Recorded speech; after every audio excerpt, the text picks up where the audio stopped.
La camarera es bastante tonta, ¿no crees? Disculpe, señor. ¿Algo más? Una waitress così composta, ma quanto ingenua. Oh my god, that's so rude. Mi scusi, signore, ma non è il caso di essere maleducati. And for you, sir?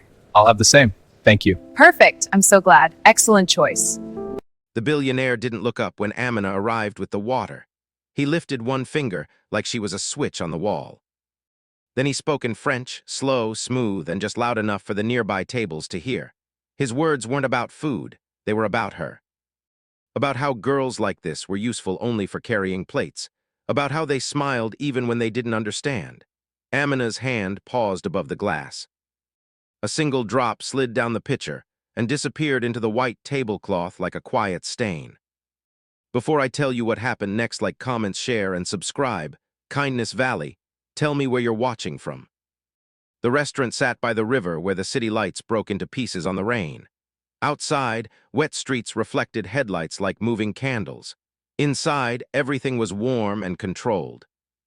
Dark wood, soft jazz, a ceiling of dim gold light that made even expensive silence look beautiful. Amina wore the standard black uniform, sleeves clean, apron tied tight. Her hair was pulled back neatly. No jewelry, no extra color. In places like this, staff weren't supposed to shine. Table 7 was the center of the room. Not because it had the best view, but because the people sitting there had a gravity that pulled attention without asking. Victor Hale, tech billionaire, investor. The kind of man whose name lived on conference banners. The kind of man people praised before he even entered the room, just in case he heard. Across from him sat a woman in a gray coat and a silk scarf. She was composed, quiet. Her eyes moved carefully as if she was reading the room more than listening to him. She didn't smile much. She didn't need to. Victor leaned back, comfortable, and spoke in French again, using the language like a curtain. Ask her if she knows what medium means. Or if we need pictures. He laughed softly at his own joke. The laugh had no warmth. It was the sound of someone checking if the world still let him do it. Amina understood every word. Not because she'd learned French to impress anyone, not because it sounded romantic, but because it had been in her home since childhood, carried in the tired voice of her mother late at night, practiced in whispers over cheap tea. Amina set the water down gently. The glass clicked against the table. The sound felt sharp in the hush. Victor finally looked at her like noticing a lamp had been left on. He switched to English. Did you get that? Or should I speak simpler? Amina's face stayed calm. She nodded once, professional. Yes, sir, she said. Then she answered in French, perfect pronunciation, measured rhythm. The kind of fluency that doesn't announce itself. It simply exists. She repeated his order. She corrected one small grammatical mistake without making it a weapon. Then she added one sentence more, still in French, voice low enough that only the table could hear. I understood you the first time. Victor's smile froze as if the muscles forgot their job. His eyes flicked once to his guest, then back to Amina, like a man searching for the edge of a stage he didn't realize he was on. Around them, the restaurant didn't react loudly. It reacted the way expensive places do, by becoming suddenly still. Forks paused. A waiter stopped mid-step. Even the jazz seemed to thin out for a breath. Victor let out a laugh that sounded like it had been borrowed from someone else. Well, he said, that's unexpected. Amina gave a small nod. Many things are. She turned slightly to leave, but Victor's pride reached after her with words. Where did you learn that? He asked, too quick. It's not common. Amina paused. Not to challenge him, to answer him honestly. My mother, she said. She learned it while she worked. She listened while people talked like she wasn't there. The sentence was simple. But it carried years inside it. Victor's guest watched him closely now, not Amina, him. Victor's jaw tightened. He glanced around like he'd suddenly remembered the room had ears. And right here, if you're feeling that tension, like, comment, share, and subscribe, Kindness Valley, and tell me where you're watching from. Because moments like this happen in every city. In every language. Victor sat up straighter, trying to pull the moment back under his control. You're a waitress, he said, as if the title could shrink her. Amina didn't flinch. Tonight, yes. Her voice didn't rise. It didn't sharpen. It stayed calm. That calmness made the words heavier. Victor stared at her like he was deciding whether to be angry or embarrassed. So you understood everything I said? Yes, sir. And you chose to stand there, he said, letting me talk? Amina's eyes stayed steady. I chose not to interrupt you while you were showing who you are. The air cooled, not with hostility, but with clarity. Victor opened his mouth, then closed it. He wasn't used to someone standing in front of him without fear. The woman across from him finally spoke, softly, like a judge who doesn't need a gavel. Victor, she said, I speak French too. Victor's head turned toward her sharply. She continued, calm. And I heard everything. The candle between them burned steady, its small flame reflected in Victor's watch face like an accusation he couldn't swipe away. Victor tried to smile again, but it didn't fit. Elise, it was just what? She asked. Her tone didn't bite, it simply removed his excuses one by one. Victor's guest, Elise, set her napkin down with slow care. I came tonight to discuss your foundation's new partnership, she said. Education grants, language programs. Equal opportunity, that's what your team wrote in the proposal. She looked at Amina, then back to Victor. But proposals don't mean much if the person behind them thinks respect is optional. Victor's face flushed slightly, not from guilt yet, from being watched. Amina stood there with her notepad, still doing her job, still not asking for permission to have dignity. The floor manager, Mr. Collins, hovered at a distance, pretending to check a reservation list. He had noticed the tension, of course he had, but fear made him stand still. Billionaires could ruin restaurants with one review, staff learned that quickly. Amina felt that fear around her like cold air, not her fear, the room's fear. Victor's eyes returned to Amina, searching for something, anger, tears, a crack, but her face stayed composed.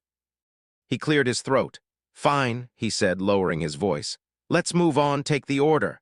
Amina nodded and readied her pen. Victor spoke in English this time, clipped. Lamb, medium.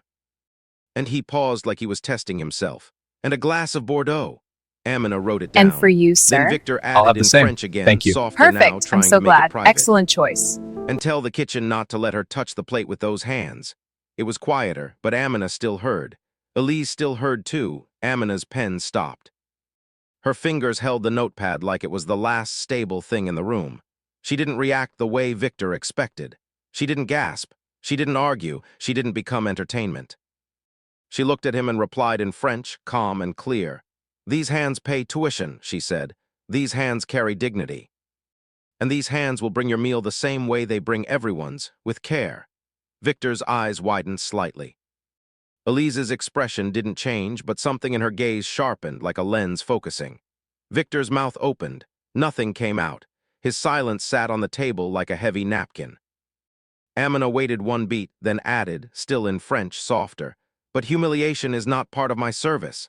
Then she switched to English, professional again. Is there anything else for you tonight, sir? Victor stared at her. The room felt brighter somehow, like the candlelight had turned into a mirror. Elise spoke again. Amina, she said gently, thank you. Amina nodded once, then turned and walked away toward the kitchen, her steps steady across the dark floor. Behind her, Mr. Collins finally moved, hurrying toward table 7 with a nervous smile ready to be used like a bandage. Mr. Hale, is everything all right? He asked. Victor's eyes stayed on the space Amina had just left. Bring me my food, he said. Mr. Collins nodded quickly. Of course, of course. He walked away, his shoulders tight, relief mixed with fear. The relief of no shouting, the fear of consequences anyway. In the kitchen, the world sounded different. Plates clinked, pans hissed. A steady heat rose from the stoves. People spoke louder back here, not because they were rude, but because the work required it. Rosa, another server, saw Amina's face and stepped close. What happened? She whispered. Amina exhaled slowly. Nothing, she said, then more honestly, something. Rosa looked at her with concern that didn't need details. Amina washed her hands, slow and thorough, not because of Victor's words, but because it gave her a moment to breathe. In the small mirror above the sink, she caught her own eyes. Tired, steady. Unbroken, she remembered her mother's voice from years ago, late at night in their small apartment. French phrases practiced under a breath, the sound of resilience pretending to be routine. Never let them decide what you are, her mother used to say. You decide, then you act like it's already true. Amina dried her hands and picked up the tray when the lamb was ready. The plate was hot, heavy. It felt like responsibility. She walked back into the dining room and the softness returned, music, candlelight, polished, calm. But now she could feel the undercurrent. eyes that had seen something and didn't know what to do with it. At table 7, Elise sat with her hands folded. Victor's posture was stiffer than before, as if his own body had become a courtroom.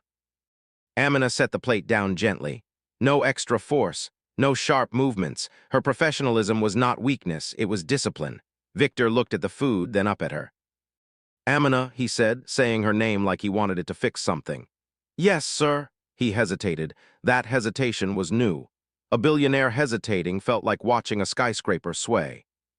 I apologize, he said finally. The words sounded unfamiliar in his mouth. For what I said. Amina didn't smile, she didn't soften into gratitude, she didn't punish him either. Thank you, she said, neutral and calm. Enjoy your meal. She turned to leave again, but Elise spoke, voice low. Amina, Elise said, do you have a moment later after your shift? Amina paused. Yes, she said, if I can. Victor looked between them, confused now. Why? Elise kept her gaze on him. Because your foundation claims it supports students like her. And because tonight I want to talk to her directly. Victor's face tightened. He swallowed. Fine. Amina walked away again, heart steady but heavy, not from fear. From the strange weight of being seen. The night moved forward in slices, orders taken, plates delivered, glasses refilled. Amina smiled when it was appropriate. She listened. She moved. She did her job, but every time she passed table 7, she felt the gravity of it. Victor eating slowly, as if chewing required thought. Elise watching him, not with hatred, but with disappointment that still left space for change.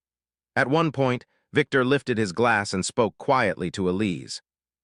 Amina couldn't hear the words, but she saw his hands. They weren't performing now. They were restless. Near the end of the meal, Victor asked for the check. He slid his card into the folder with an exaggerated calm that didn't fool anyone. Amina came to pick it up. Victor looked up at her again. Do you study French? He asked, trying to make it casual. Amina kept her answer simple. I study languages, she said, and policy. Victor blinked. Policy, Amina nodded. International relations, she added. I want to work in refugee services. Translation, negotiation, real work. Victor's eyes narrowed slightly, not with suspicion now, but with something like recognition he didn't understand. Elise's gaze softened. That's why I wanted to speak with you, she said to Amina. I used to work with NGOs in Paris. Language saved lives more often than people realize. Amina's throat tightened for a moment. It does, she said quietly. Victor looked down at the table. I didn't know, he muttered. Amina didn't answer that. She didn't owe him her biography. The check returned. Victor signed it. His tip was large, too large, the kind that tries to buy distance from shame. Amina didn't comment. Money was not a time machine. Elise stood and put on her coat.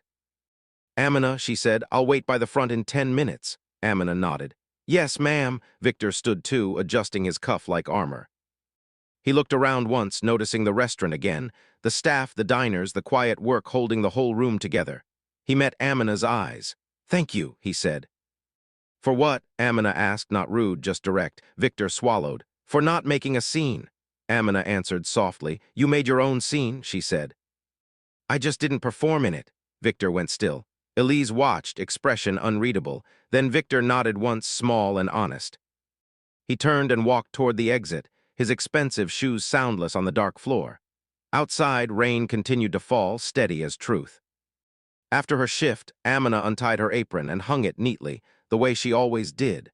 Routine helped her carry heavy moments without spilling them onto strangers. She stepped out the back door into the cold air and saw Elise waiting near the front under the awning. The streetlight painted the rain into silver lines. Elise held an umbrella and offered half of it without a word. They stood together for a moment, listening to the city, cars hissing on wet pavement, distant horns, the river moving unseen in the dark. I'm sorry, Elise said finally, for what you experienced. Amina breathed in slowly. It wasn't the worst, she said. That's what makes it scary. It was normal. Elise nodded, eyes reflecting the streetlight. Yes, she said, normal cruelty wears clean clothes. Amina looked down at the sidewalk where rain gathered in small puddles. The puddles reflected the restaurant's warm lights like little mirrors. My mother used to tell me, Amina said, that people use language like a weapon when they don't have real strength. Elise watched her. Your mother sounds wise. Amina smiled, faintly tired. She was exhausted, she said. But yes, wise. Elise's voice stayed gentle. Victor's foundation is real, she said. It funds language programs, scholarships, community classes. But tonight showed me something. A foundation can carry someone's name. It can't carry their soul. Amina didn't answer right away. She didn't want to be used as a lesson in someone else's transformation. Elise continued. I want to invite you, she said, to apply directly for one of the grants, not because of tonight. Because of who you are outside of it. Amina's stomach tightened. Suspicion and hope often arrived together. I already applied, Amina admitted, months ago. Elise's eyebrows lifted slightly. What name? Amina Diallo. Elise went still, then nodded slowly. I saw your file, she said. You're on the short list. Amina's breath caught, quiet and sharp. Not because she was surprised she was strong, because she was surprised the world had noticed. Elise watched her carefully. Tonight, Elise said, Victor was supposed to convince me he deserved to lead this program, but I think something else happened. Amina looked up. What? Elise's gaze was steady. You reminded him what he forgot, she said, and you reminded me why this work matters. Amina swallowed. He didn't look like a man who wanted reminding. Elise gave a small, sad smile. Most people don't, she said, but truth doesn't wait until someone is ready. Amina nodded, rain tapping the umbrella above them like soft applause. From across the street, Victor stood near a black car, driver waiting with the door open. He wasn't inside yet. He looked like he was trying to decide something. Then he stepped away from the car and walked toward them, rain soaking his shoulders. No umbrella, no entourage. Just a man crossing a wet street like he couldn't hide from himself anymore. Elise watched him approach, face unreadable. Victor stopped a few feet from Amina. His hair was damp now, his expensive coat darkened with rain. Amina, he said, voice lower than before. Can I speak to you for a moment? Amina didn't step back, she didn't step forward, she stood where she was. You're speaking, she said.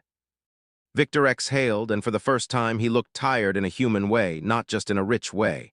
I grew up poor, he said quietly. My mother waited tables. Amina's expression didn't change. She had heard this story before from men who used it like a key to unlock forgiveness. Victor continued anyway. I used to hate how people treated her, he said. I promised myself I'd never become that kind of person. He looked down at his wet hands. And tonight I heard myself, and I realized I became worse. Because I knew better. Elise didn't interrupt. She let the silence do its work. Amina spoke calmly. Apologies are easy in the rain, she said. They're harder when the sun comes out and you think nobody's watching.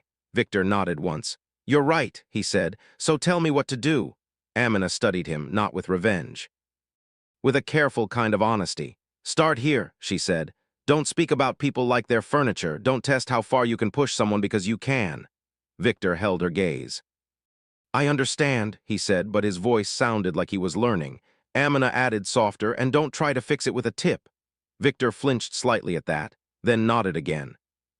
I won't, he said. Elise finally spoke.